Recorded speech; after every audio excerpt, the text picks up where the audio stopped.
And so if we can be a resource that helps to guide you towards financial freedom and gives you time back that you don't have to stress about money because it's all automated, it's all taken care of, and your investments are just sitting there and they just go and you don't have to think about them, then that would be the dream right there. And that's what I always want. When I started militarymoneymanual.com, that's what I wanted to do, is just be that voice, be that resource in the military community and just provide a little bit of sanity when it comes to personal finance, when it comes to investing, and now when it comes to travel hacking.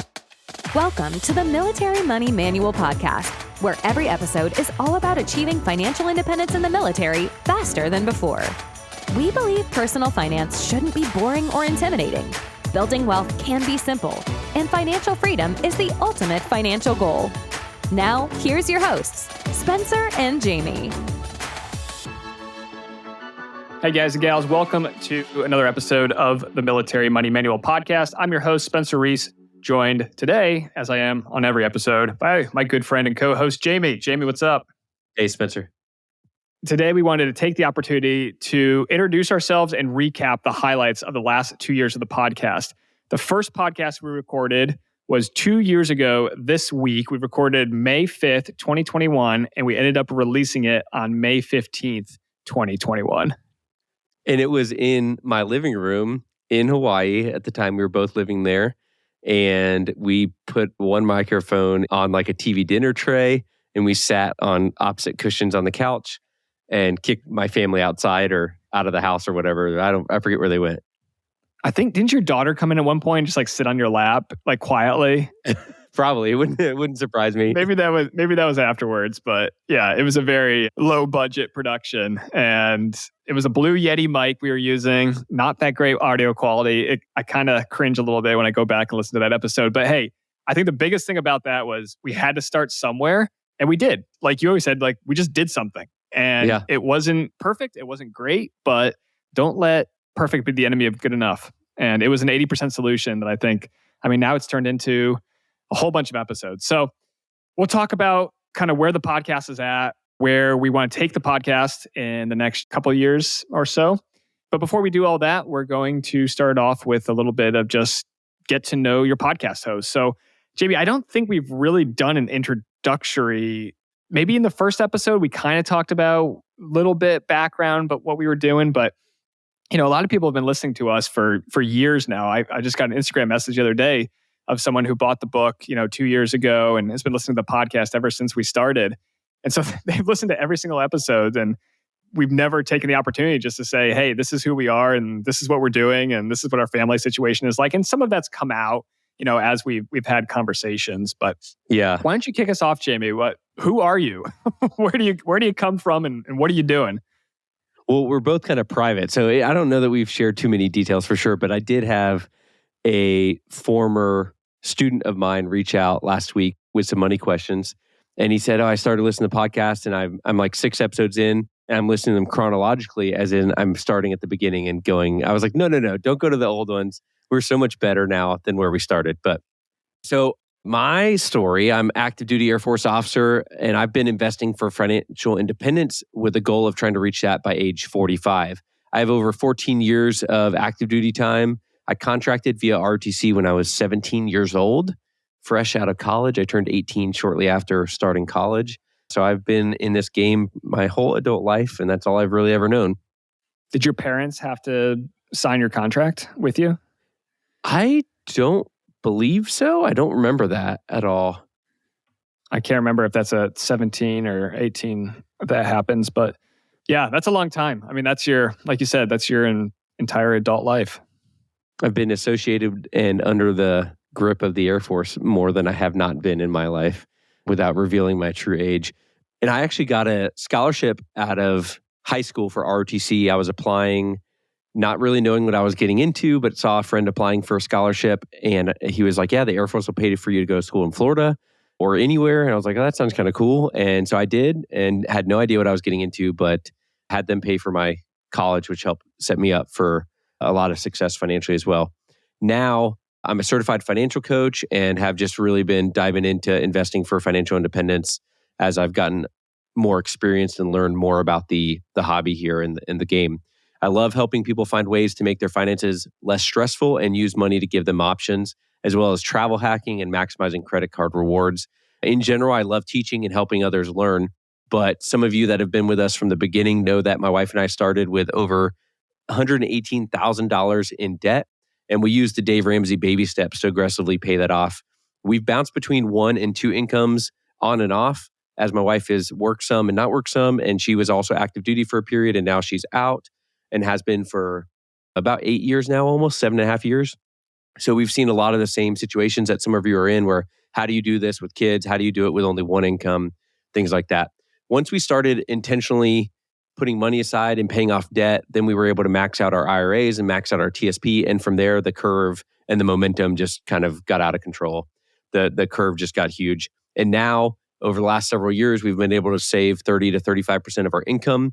We call that our savings rate if you're new to the podcast. So a 30% savings rate or better for the last several years.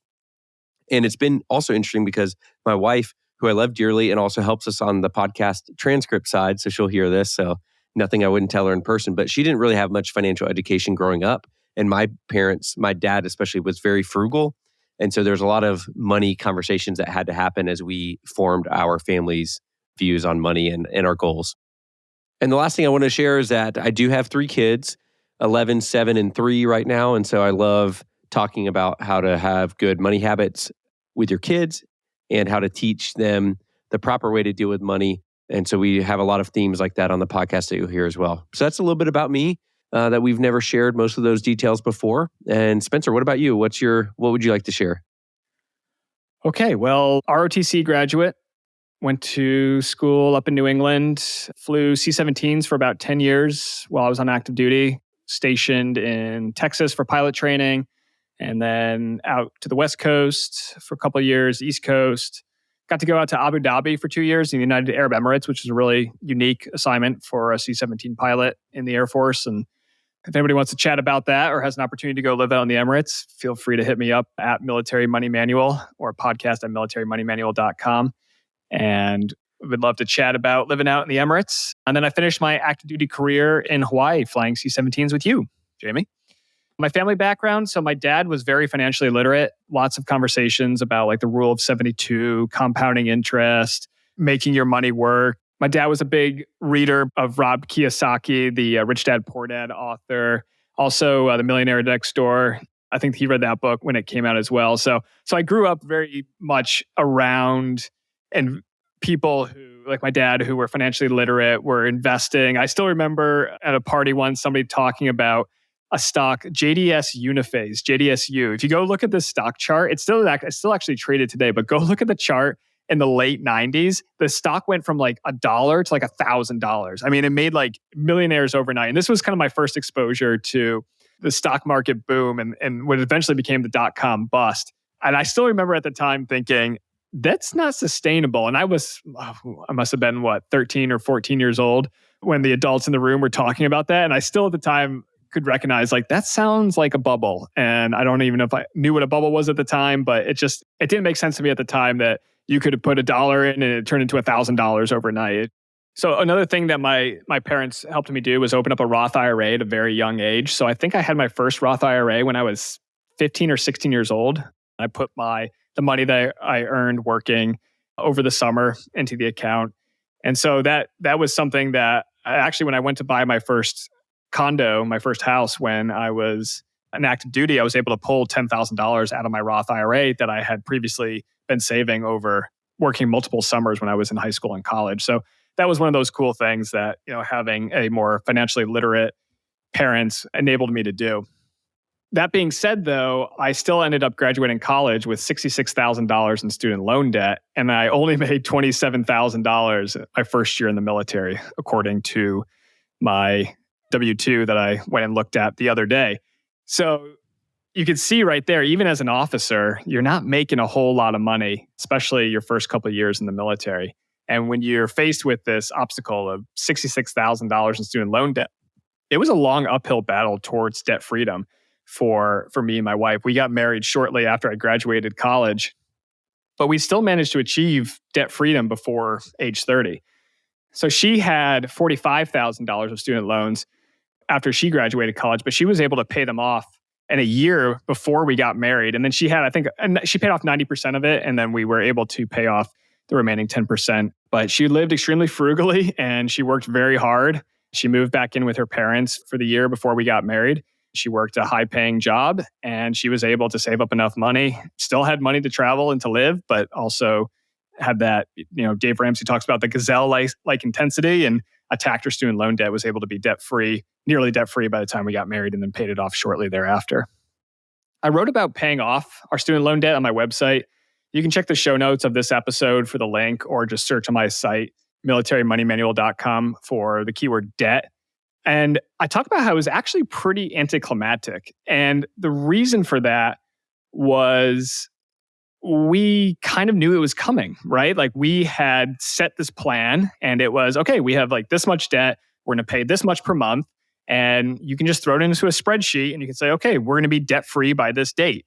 And we were debt-free a couple years earlier, but even that didn't feel that impressive. It just felt like, it was a sigh of relief. And it was nice that, okay, now every dollar that we have coming in, we get to allocate and we get to decide what we do with it.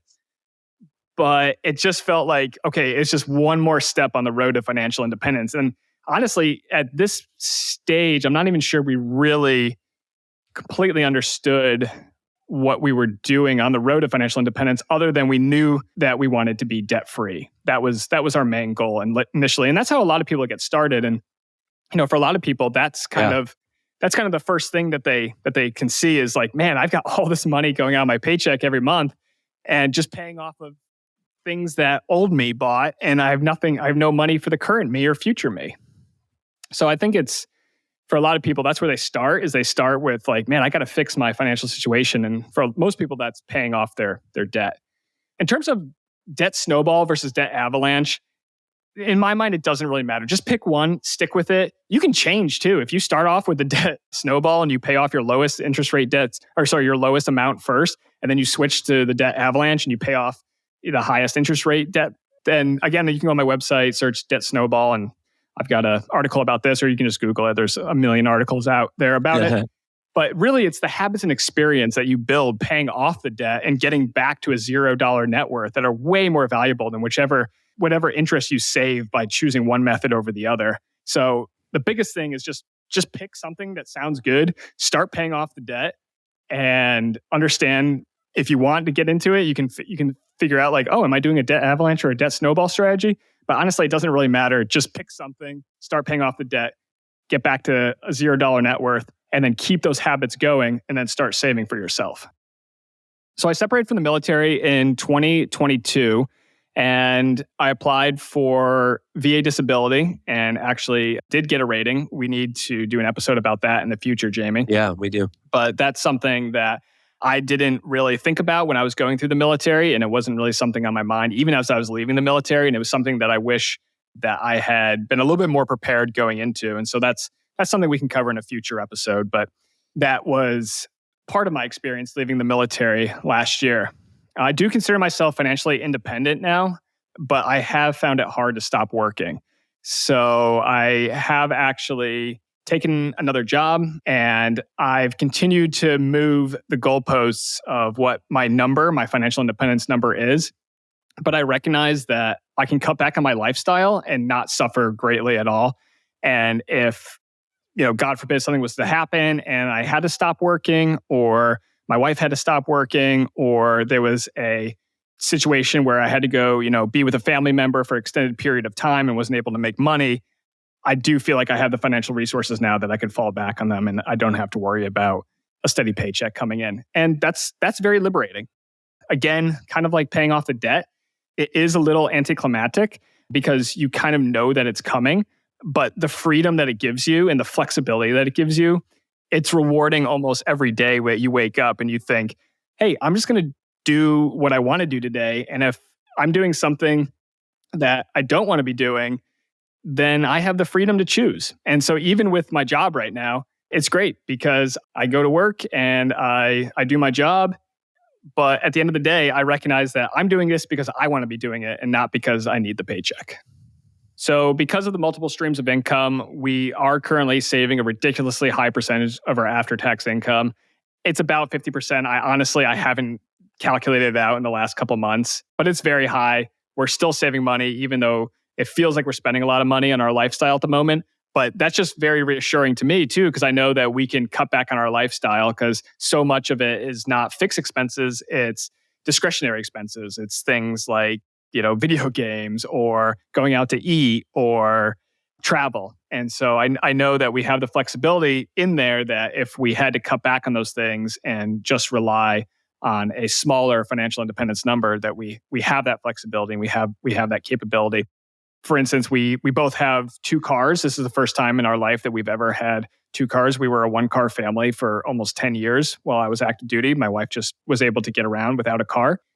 And those savings that we built up over those 10 years, we're now able to reap the benefits of that. And guess what? We both have a car, and that's fine, right? That's what most families do. It's not like we're living extravagantly where, we have 2 adults in the household and we have 2 cars. I mean, that's the standard American setup.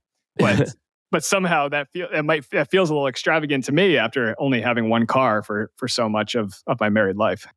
Just to clarify, you have 2 cars total, not both have 2 cars, right? Yes, correct. You each have a car for the first time, but you've been a 1-car family for a long time. So that is a big step. Yeah. Yep. But again, I kind of look at cars as long as they're paid off, they're not really, there's no like ongoing fixed expenses there. Sure, you have to put gas in it, but only if you drive it. And if you can cut back on your driving or if you can consolidate trips or whatever, I mean, there are ways to save money on your gas bill.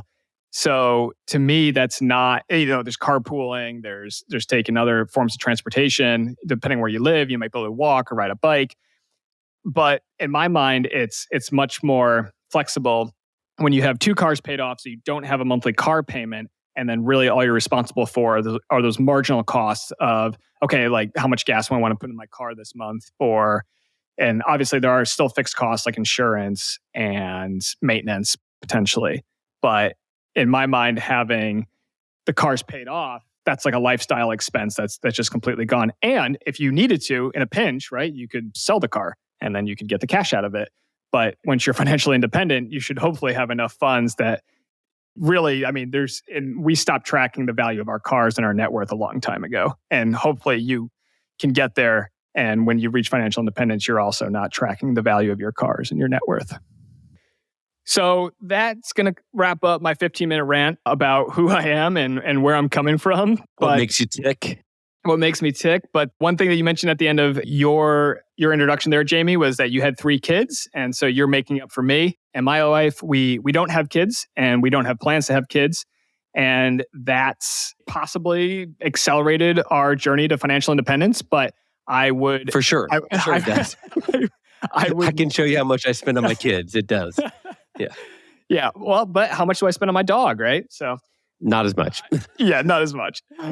I would say that if you're out there and you're thinking, should I have kids because it's going to delay my financial independence day? That's not how you should be thinking about it.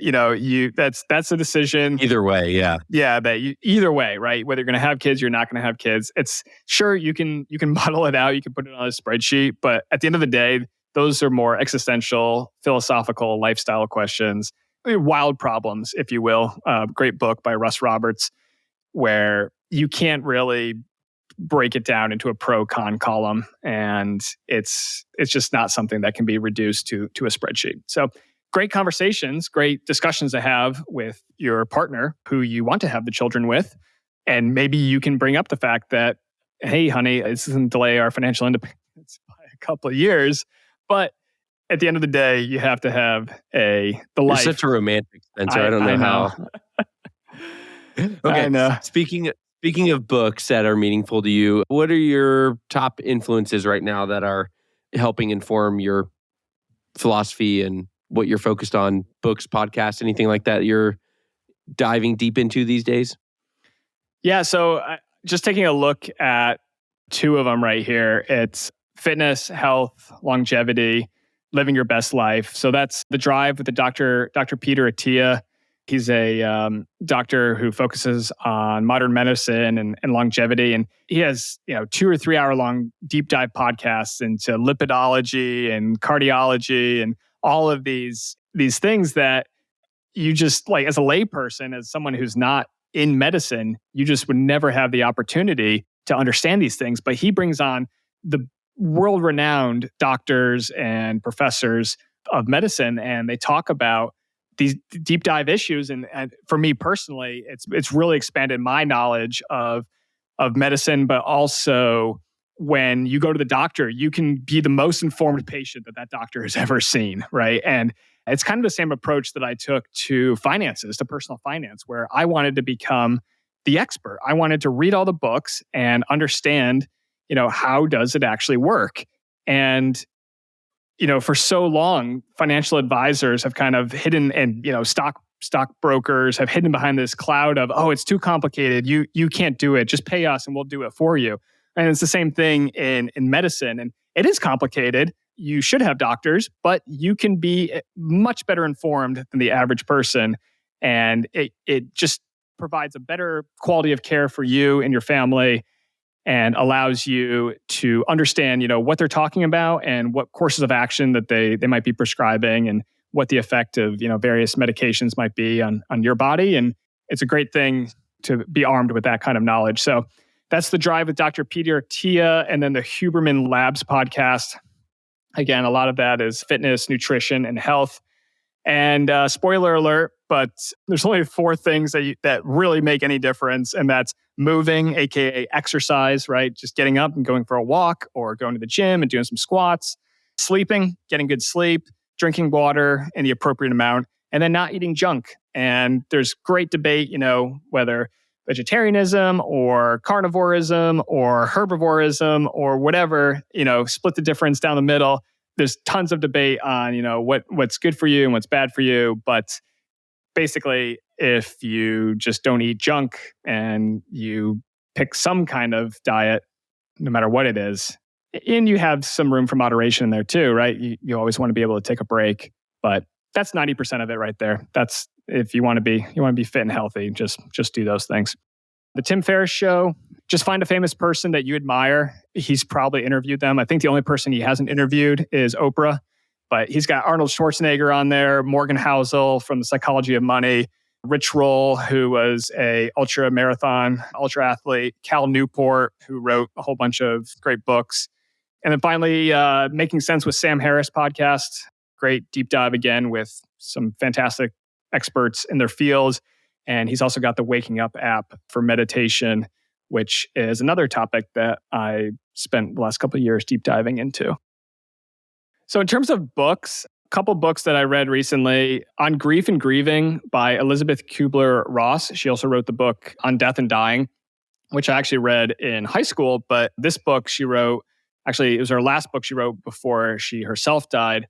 And in my personal life, there's a older family member who has a terminal diagnosis for a cancer. And it's been a great book to just kind of read through. And if you or a loved one or a friend or someone is facing some kind of loss coming up, and really we all are, given enough, long enough period of time, I think it was a great book. I personally, I've been pretty shielded from a lot of losses in my life. I still have one set of my grandparents are alive. My mom and dad are still alive. All my siblings, and that's a blessing. And I'm glad that that's a situation. But I am a little unprepared, I think, for when I do lose a loved one. And yeah, the book On Grief and Grieving, I think, has been a great introduction to that. From Strength to Strength by Arthur C. Brooks, a book about how to pivot later in life from fluid intelligence to crystallized intelligence. And if you read the book, you'll understand what those 2 types of intelligence are.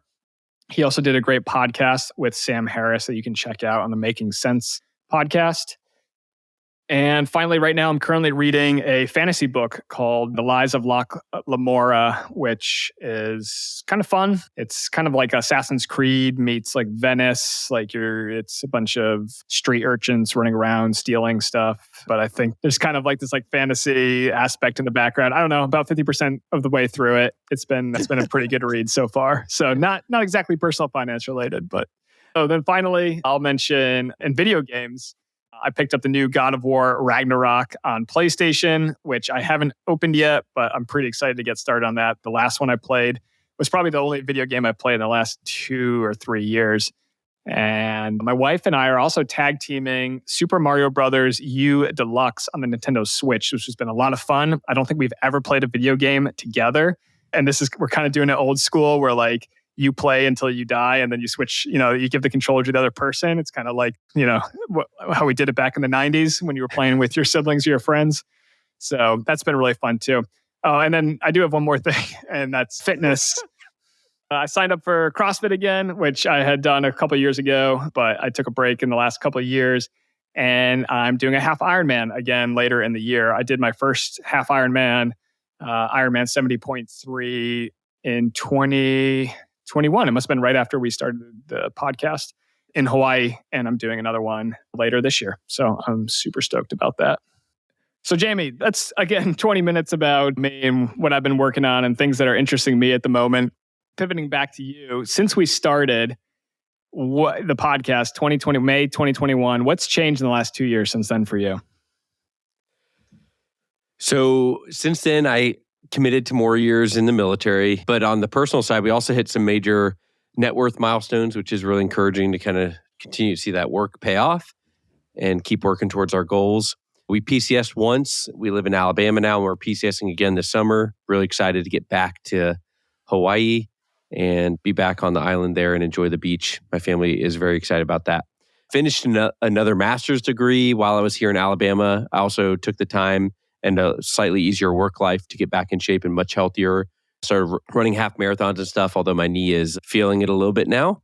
I also rediscovered my love for reading. If you find me on Goodreads, you'll see last year in 2022, I think I finished with 73 books for the year, something like that, maybe 63. So pretty substantial reading habit last year. Not off to a great start so far this year, but took the pilot bonus. We have a whole episode about that, and that's what's driving my additional contract. That was actually right around the time that we started the podcast in early 2021. As far as points go, my wife and I have accumulated over 1 million American Express membership reward points, and we're hoping for a big redemption soon now that COVID travel restrictions are all gone. And once we're in Hawaii, we have plenty of people volunteering to come out and babysit our kids while we go on vacation. With all the rewards we have between Amex and Chase and Citi, we have almost $50,000 worth of rewards. So we definitely need to start redeeming them before they devalue. And I use the Max Rewards app to simplify our card hacking and tracking of that. And so that's been a big benefit for us. I mentioned a couple weeks ago in the What to Do with Your IRS tax refund of putting that towards making your life easier. So that's one of the things I did is I paid for the Max Rewards app to help me spend less time tracking my points and credit card benefits. So Spencer, that's some of the highlights of the last couple of years for me and what's changed since we began the podcast. What about you? We heard a lot about you. What's changed recently for you? Yeah, so over the last 2 years, also had a pretty substantial net worth increase. It's just nice to see that the LADs, the low-cost, automated, diversified, and simple formative investing that I preach about in my book, The Military Money Manual, is working. And it's, even through a market last year where we were down 20% in the stock market, I still had enough income coming in that I could throw it in and buy stocks on the cheap. So it's nice to see. It's the most important thing with any investment strategy, right? Like you can be a Bitcoin bull and be buying Bitcoin all the time, but when Bitcoin drops 70%, are you going to be buying more Bitcoin? And if the answer is yes, then okay, then maybe you're going to be a Bitcoin investor. But for me, it's not. I cannot stand cryptocurrencies, and I don't think of them as investments. They're much more like Ponzi schemes. And so I think that sticking with our low cost index fund and passive investing has been a great strategy for us. the last 2 years, I also published a book. It's available in paperback, hardcover, audiobook, ebook, and Kindle on Amazon and my website, shop.militarymoneymanual.com. I'm pretty happy with how it's going. There's a special distribution of the book that's coming up that I'm just going to tease a little bit on the podcast. And when it actually happens, then I'll talk about it in a future episode. But there should be a lot more copies of the book going out very soon, which I'm pretty stoked about. I also got a dog. He's sitting over in the corner right now, Win, and he is pretty sweet, but he's also high energy, and it's been quite an adventure training him. My first pet in over 30 years, but it's been a lot of fun. If you want to read a good book about that, it's Don't Shoot the Dog by Karen Pryor, and that has a lot of good training techniques in there. On the travel hacking side, we've got the Ultimate Military Credit Cards course. That's militarymoneymanual.com/UMC3. We've had over 10,000 graduates of the course, which is pretty crazy. And that's free. That's 100% free. And I'll just send you an email with all the information. And it's also got some podcast links in there too. And yeah, you can sign up. Join 10,000 of your fellow military spouses, military service members at militarymoneymanual.com/UMC3. And you can check that out. And if you don't like the emails, you can unsubscribe at any time. It won't hurt my feelings. Plenty of people have already done that. But I promise that there's no spam. Hurt your feelings or unsubscribed? Both. No, just unsubscribed. And okay. Yeah, it's still good. But yeah, I've also got a good problem like you, Jamie. I'm using the website awardwallet.com, and that has our points value at $62,000 worth of points. So over 1 million Amex points, 500,000 Chase points, 1 million Hilton points. We just did our most recent redemption was at the Roku Kyoto. It's a LXR Hilton resort in Japan. 110,000 points or $1,000 a night, or you can use a Hilton free night certificate. So I use one of mine. My wife used one of hers. And then that way we get double diamond benefits on each room. And we're taking her parents. And so we'll all get free breakfast and all the other diamond complimentary things on both rooms. Nice. Yeah. And that was actually her idea to use her free night certificate. I was just going to use 2 of mine. And she was like, no, what about the double diamond benefits? Her parents. You should have. Yeah, exactly. I also booked Singapore first class from JFK to Frankfurt, Germany to go see a friend in Germany later this year. So I'm pretty stoked about that. That was like 140,000 points. And I just transferred them over from Amex and Capital One. To Chris Flyer? To Singapore Chris Flyer, yep. Nice. Yep. And that when you say first class, it's like a suite at lay flat cabin kind of suite? Yes. Nice. It's a suite with a door. Yep. Can't wait to hear all about that one. Yeah, that'll be pretty sweet. I'll have to do a travel hacking episode coming up. I guess the only other thing that I've really not changed, but I've just doubled down on is the idea of having multiple sources of income to both achieve FI and to, once you achieve FI, to make it easier to step away from full-time employment. So right now I've got VA disability income coming in. I've got W-2 income from work. I've got a business that I'm running. My wife has her W-2 income.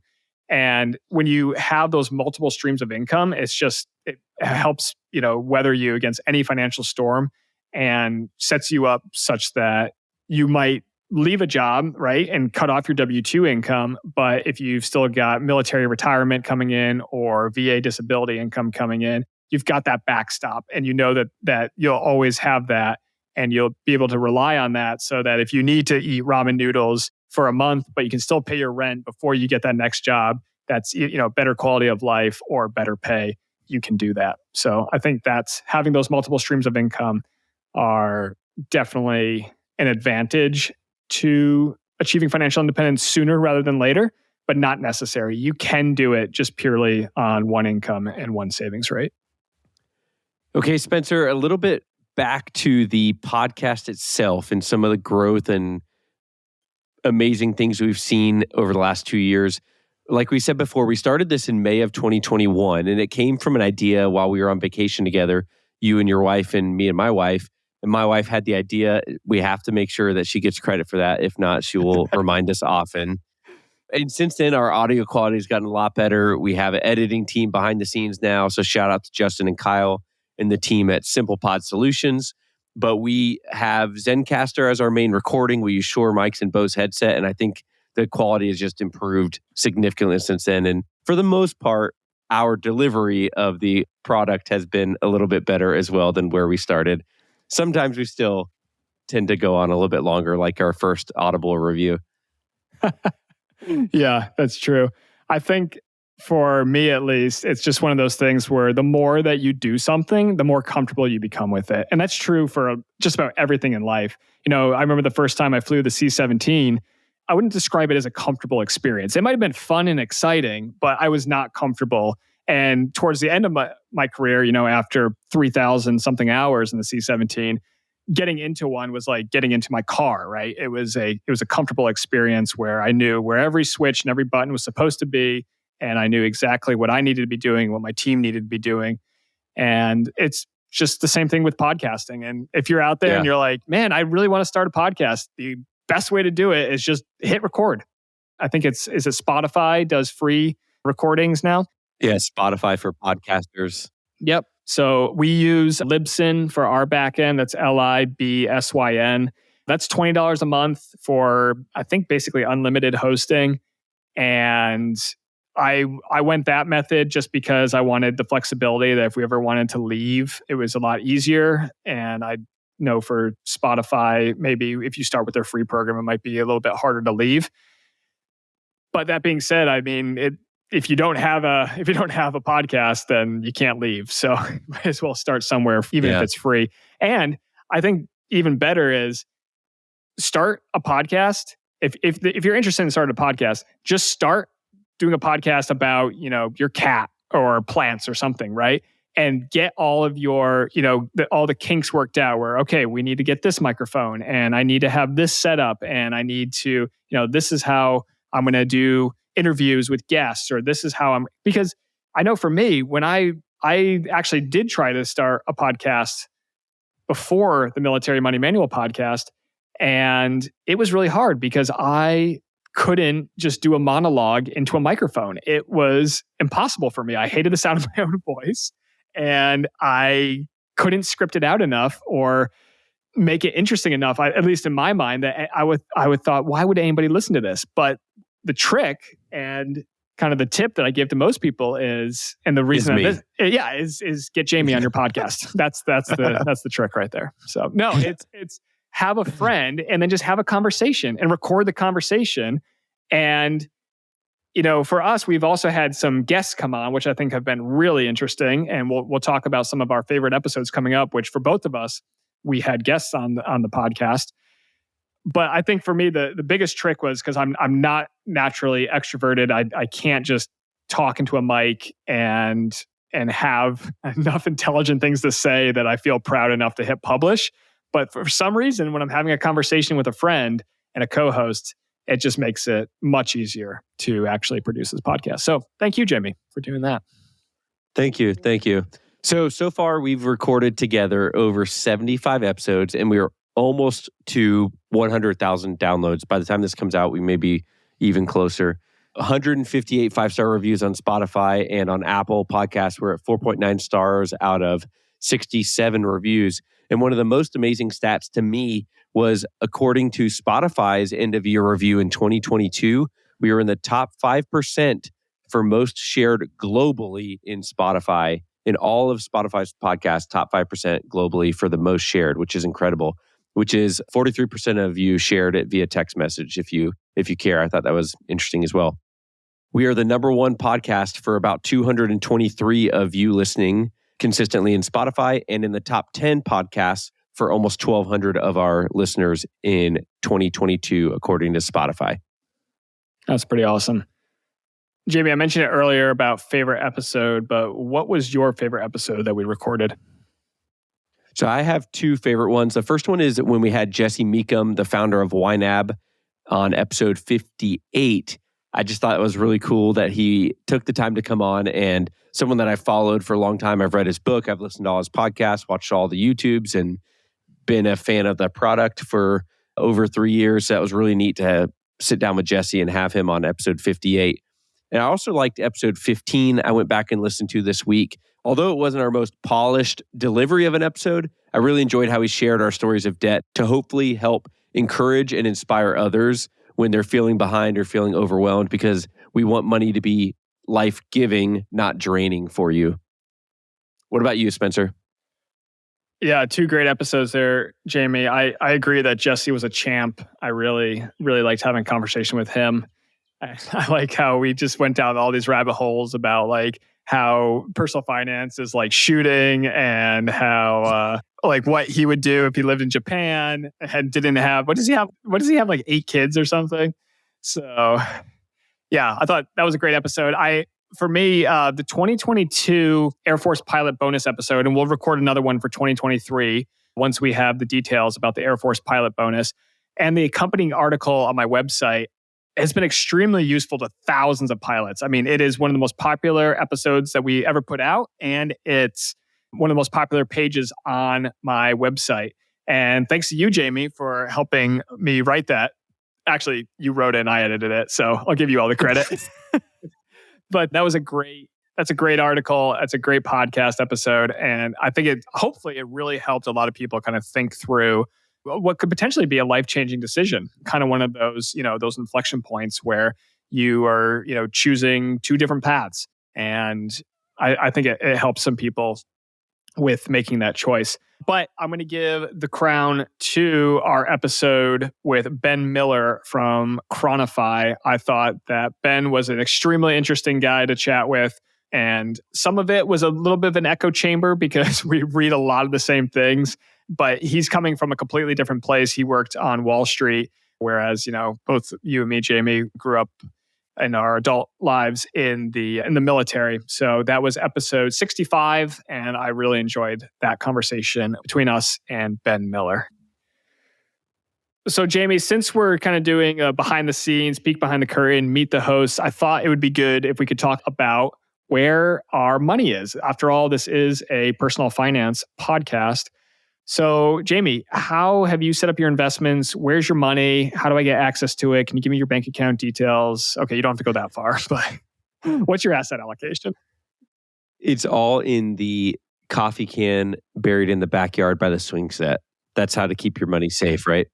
No, I have mostly in Vanguard brokerage accounts and IRAs with Vanguard, as well as the TSP. In general, we have about 75% US stock, about 18% international, 5% bonds, and about 2% of miscellaneous and cash. Some of that miscellaneous is a small percentage of crypto, but we have almost no single stock, very, very little single stock.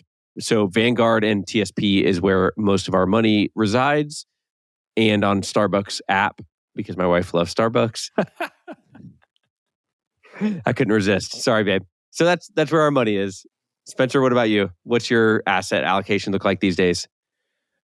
So previously I've talked about the app personalcapital.com or Personal Capital, and I've since moved away from using that. And now I keep track of everything with an app called Kubera. That's Kubera. It's at kubera.com. You have to sign up on a desktop because of the way that they connect your accounts. You also don't have to connect your accounts if you want. You can do manually update of the values, which I do for some of my assets. But I actually like that it costs money. So it's a 14-day free trial, or maybe it's $1 for the first 14-day. And that's $150 a year after that. And I like that because it establishes the relationship very clearly. Kubera is working for you. You are paying them. And because of that, they protect your data and they're taking care of your information. And it's not like mint.com or personalcapital.com, which are free services where you can track your net worth, or like on mint.com, you can track your spending, but they're using your data as payment basically. So I would rather just pay cash, keep my data private. And like in the instance of Personal Capital, if you sign up for their service, then their salespeople will cold call you and try to get you to sign up for their services, which is fine. That's their model. That's how they want to do it. I just don't want to deal with that anymore. So I still keep a Google Sheet updated with monthly values, but Kubera is my go-to at the moment. And I really like it. I really enjoy it. So, and I'm not an affiliate. That's a free plug. Right now, they're telling me my asset allocation is 15% cash, money markets, and bonds, 60% US stocks, and 25% international stocks. So that's pretty high on the cash, money markets, and bond side. I usually don't like to keep that much around. So I'm a bit overweight on the cash and money markets, and I'm probably going to need to slide that into US stocks. My usual target is 65% US stocks, 25% international stocks, and 10% bonds. I just have a lot of cash sitting around at the moment, which is a good problem to have. We were going to be purchasing a house, and so we wanted to have some cash on hand for a large down payment, and we ended up not buying a house. So that's what that money is doing sitting there. I also have money in the TSP, about $300,000 in there from when I left active duty in 2022. I've decided for now to just leave it in there. There's pros and cons of rolling it over to another 401k or to an individual retirement account, IRA, but I've decided just to leave it there for now. At Vanguard are all of my assets. So other than the TSB, so I've got a solo 401k for my business. I've got Roth IRAs for my wife and I, and then I've got our taxable brokerage account there as well. In terms of the actual funds I'm investing in, for the money market, I'm using the Vanguard Treasury Money Market Fund. It's currently paying 4.3% or something crazy like that with almost zero risk. So I'm like, okay, that's a pretty good place to park some cash at the moment. That's VUSXX is the ticker symbol. I think it's an Admiral fund, just one of their mutual funds. VUSXX, that's their Treasury Money Market Fund. For US stocks, I'm using the Vanguard Total Stock Market Index Fund. So I hold the VTI ETF, Exchange Traded Fund, and also the VTSAX, the Admiral Fund. I don't think there's a big difference between the ETF and the Admiral version in the long run. I have both. One day I'll probably get around to just selling one and converting it. You don't have to sell it. You can just go to Vanguard and ask them to convert from one to the other. And it takes about a day, and it's not taxable, just converting from one class of shares to the other. For the international stocks, I use Vanguard Total International Stock Market Fund. The ETF is VXUS, or the Admiral Fund. The mutual fund is VTIAX. Again, there shouldn't be a big difference in their performance in the long run between the two funds. I don't have any crypto anymore, thanks to the two crypto exchanges that I use going bankrupt. So that was great timing on my part, getting into the crypto market right as, Celsius and Voyager collapsed. And yeah, I'm happy that I no longer have any crypto, and I'm happy to never play that game again. So I resisted it for so long, and then by the time I got into it, the music had stopped and all the chairs were occupied. I'm just glad I wasn't at FTX. That one was even worse. And that's it. So I've just got two funds, Total International Stock Market and Total Stock Market Fund. And then I hold my bonds mostly in the TSB through the G Fund and the F Fund. And in the TSB, I'm at 11% G Fund, 10% F Fund, 66% C Fund, and 13% S Fund. Those are not recommendations. I don't think anybody should probably have that portfolio. That just happens to be my portfolio at the moment. Is it perfect? No, absolutely not. Is it what I would recommend for someone? No, probably not. I'd probably just recommend the Life Cycle Fund. This is just kind of how my portfolio shook out when I left the military over a year ago. And I've just kept it that way for now. I'll reallocate as required, but right now I'm happy with how it's balanced. And then for day-to-day banking, I'm just using USAA still. And if I have spare cash that I want to invest, I either put it into that Vanguard money market fund, or I just search, doctorofcredit.com, or go look at, some of the best CD rates, certificate deposit rates out there. And then I just park my money there. I don't really worry about it as long as it's FDIC insured. So I'm talking about like Ally, Marcus, American Express. There's a couple other banks out there, CIT Bank, not to be confused with Citibank. They offer really high certificates deposit. Navy Federal had a 5% CD recently, and I think even currently they're above 4%. So if you got some cash sitting around and you're maxing out your TSP and you're maxing out your Roth IRA, or you want to put your emergency fund to work into a higher yield investment that's still safe, that's still FDIC insured, then I highly recommend you take a peek at CDs, certificates of deposit. With all that being said, what does the future of the Military Money Manual podcast look like? Well, we have some ideas, but we also want to hear from you. So if you have any ideas, questions, topic suggestions, guests to have on the podcast, send it to us at podcast@militarymoneymanual.com or via Instagram, direct message @militarymoneymanual. Maybe we have some of you on the show, either help with your situation, talk through something, share your success stories. But we do plan to continue to find the most important topics for our listeners, cover those topics that no one else is covering in the same way for our military families. We plan to continue to have more guests that are experts in the personal finance space and in military benefits, and continue to provide more specifics about various credit cards to help you decide when to expand your credit card portfolio and what should be next. We'll probably also revisit some of our most popular topics like the TSP, to help kind of clean up our audio and our flow from early days from episode 2. That is really popular. And so we probably need to redo that one to make sure our listeners have the best product possible. And most importantly, Spencer and Jamie back together in the same location is going to be clutch to the future of the show.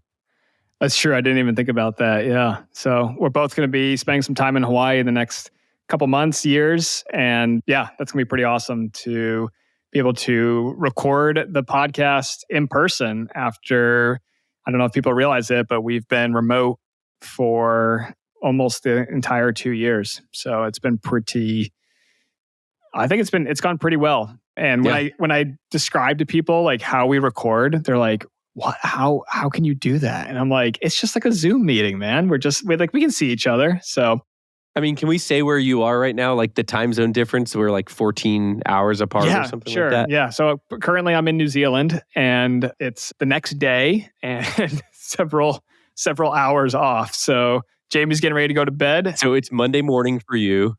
Monday afternoon, yep. Monday afternoon for you. It is Sunday night for me, approaching my bedtime. And we've just made it work. We've had a consistent time and it's been really awesome. So thank you so much for having me be part of the journey for this podcast with you. What's your vision? Anything else on the future you want to share? I think everything you covered is pretty good. I mean, for me personally, if the Military Money Manual podcast is the best military personal finance, investing, and travel hacking podcast available anywhere, then I think that we've achieved our goal. What we have to do is just keep working towards making it even better. Now, when you niche down to the point where you're a military personal finance, investing, and travel hacking podcast, there's probably only 1 or 2 of those, but we can still be the best one out there. So, I hope that that's what the future holds. Is that, first of all, we'll get to 100,000 downloads. That's going to come up in the next couple months. We'll get to 100 episodes. That will be pretty awesome. And then, I just hope that I get lots of positive feedback on the direct message on Instagram, via email. People shoot me emails, over 10,000 graduates of the travel hacking course. So I just hope that we continue to deliver value to people and to be a part of military service members, military families, military spouses' journey to financial independence and to being, just a little bit calmer, a little bit happier, and a little bit less stress when it comes to money, when it comes to finances. And that just permeates throughout your entire life, right? Like if your money's going well, it just gives you more time to focus on other things that matter. And money matters, don't get me wrong, but other things matter so much more than money. Your health, your family, your relationships, your loved ones, your spirituality, your religion. There's so much more to life than just money. And so if we can be a resource that helps to guide you towards financial freedom and gives you time back that you don't have to stress about money because it's all automated, it's all taken care of, and your investments are just sitting there and they just go and you don't have to think about them, then that would be the dream right there. And that's what I always want. When I started militarymoneymanual.com, that's what I wanted to do, is just be that voice, be that resource in the military community and just provide a little bit of sanity when it comes to personal finance, when it comes to investing, and now when it comes to travel hacking. And that was kind of a new thing that I picked up. The site didn't start with that, but that's definitely been something that I've latched onto. And I think it's one of the craziest benefits that not many people talk about still, even after 10,000 graduates of my military travel hacking course. I bet you could walk into any unit in the military and 80% of the people won't know that they can get an Amex Platinum card for free. Or if they do, they think that's the only one they can get. Yeah, that's true. I love it, Spencer. I was just thinking about it while you were talking that if people talk to their friends in the military or family members that are in the military and think of money, travel hacking, investing, anything personal finance related, that the Military Money Manual website, book, and podcast are the top recommended items. And that would be amazing because there's a lot of value you've put out over the last 12 years. There's a lot of amazing blog posts, a lot of great benefit in the course that you mentioned. And now the podcast over the last 2 years has just really been, I think, the cherry on the top to make the Military Money Manual as helpful as it is to military families. So thanks for all your hard work over the last 12 or so years. And the last 2 years of the podcast have been great. And hopefully there's many, many more years ahead of great podcasting. Listeners, thank you so much for joining us today. 2-year anniversary of the Military Money Manual podcast as we celebrate that. All the amazing statistics. Hopefully you learned a little bit more about Spencer and Jamie, your hosts here. If you've been following us since the beginning, some of that may have been a little bit of repeat, but we think we did get into some stuff we've never shared before without revealing too much of our inner beings with the world. If you have any questions, like I mentioned before, you can hit us up on Instagram at Military Money Manual or via email at podcast@militarymoneymanual.com. We truly do appreciate all your reviews and sharing with your friends. Each time you do that, it helps spread the content to other people that need help with their finances and that can benefit from the amazing benefits like the Military Lending Act giving free credit cards to military members and their spouses. We hope you'll join us again next week on the Military Money Manual podcast. Thanks so much for tuning in to this episode of the Military Money Manual podcast. If you're enjoying the show, please feel free to rate, subscribe, and leave a review wherever you listen to your podcasts. This helps others find the show, and we really appreciate it. Thanks again for tuning in, and we'll catch you in the next episode.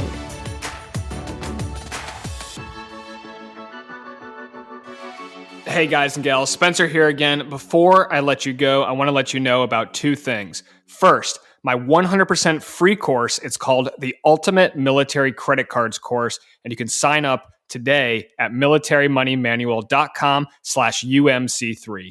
I've been running this course for over 4 years now, and we just celebrated our 7,000th graduate. In this course, I walk you through an absolute beginner's guide to travel hacking and opening your first fee-waived credit cards in the military. Again, you can sign up today at militarymoneymanual.com/UMC3. It's 100% free, no spam, and you can unsubscribe at any time. Second, my book, The Military Money Manual, A Practical Guide to Financial Freedom, is available on my website and Amazon today. Head over to shop.militarymoneymanual.com, or if you want the Amazon version, search Military Money Manual. This is the book I wish someone had handed me on my first day in the military. In this book, I cover the exact money tactics and investment strategies I used on my path to achieve financial independence while I served in the U.S. Air Force. The book is the best personal finance book specifically for you, whether you're an active duty, guard, reserve, a military spouse, enlisted, or officer. Any ROTC or Academy cadet can benefit from the tactical and strategic advice I lay out in the book. But don't just take my word for it. Here's 2 reviews of the book.